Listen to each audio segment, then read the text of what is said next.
حضرت عائشہ رضی اللہ تعالیٰ عنہ سے روایت ہے، انہوں نے فرمایا رسول اللہ صلی اللہ علیہ وسلم جان لیوا قرض اور گناہ سے بہت زیادہ پناہ طلب فرمایا کرتے تھے۔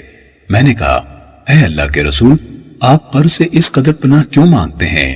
آپ نے فرمایا اس لیے کہ جو شخص مقروض ہو جائے یعنی قرض تلے دب جائے، وہ بات کرتا ہے تو جھوٹ بولتا ہے اور وعدہ کرتا ہے تو خلاف ورزی کرتا ہے۔ سنن نسائی حدیث نمبر 5456۔ حضرت شکل بن حمید رضی اللہ تعالیٰ عنہ نے فرمایا کہ میں نبی اکرم صلی اللہ علیہ وسلم کے پاس حاضر ہوا اور کہا اے اللہ کے نبی، مجھے ایسے کلمات سکھائیے جن کے ساتھ میں پناہ حاصل کیا کروں۔ آپ نے میرا ہاتھ پکڑ کر ارشاد فرمایا یوں کہہ اے اللہ، میں اپنے کان، آنکھ، زبان، دل اور منی کے شر سے تیری پناہ میں آتا ہوں، حتیٰ کہ میں نے ان کلمات کو یاد کر لیا۔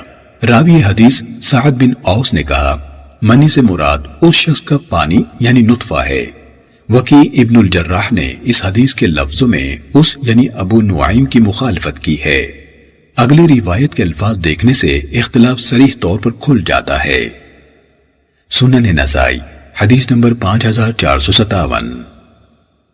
حضرت شکل بن حمید سے روایت ہے، انہوں نے کہا میں نے عرض کی اے اللہ کے رسول، مجھے کوئی دعا سکھلائیے جس سے میں فائدہ اٹھا سکوں۔ آپ نے فرمایا کہہ اے اللہ، مجھے میرے کان، آنکھ، زبان، دل اور منی یعنی شرمگاہ کے شر سے محفوظ رکھ۔ سنن نسائی حدیث نمبر 5458۔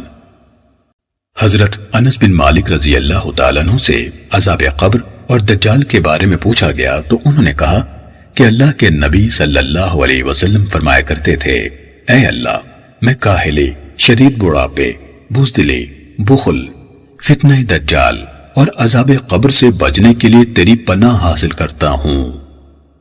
سنن نسائی حدیث نمبر 5459۔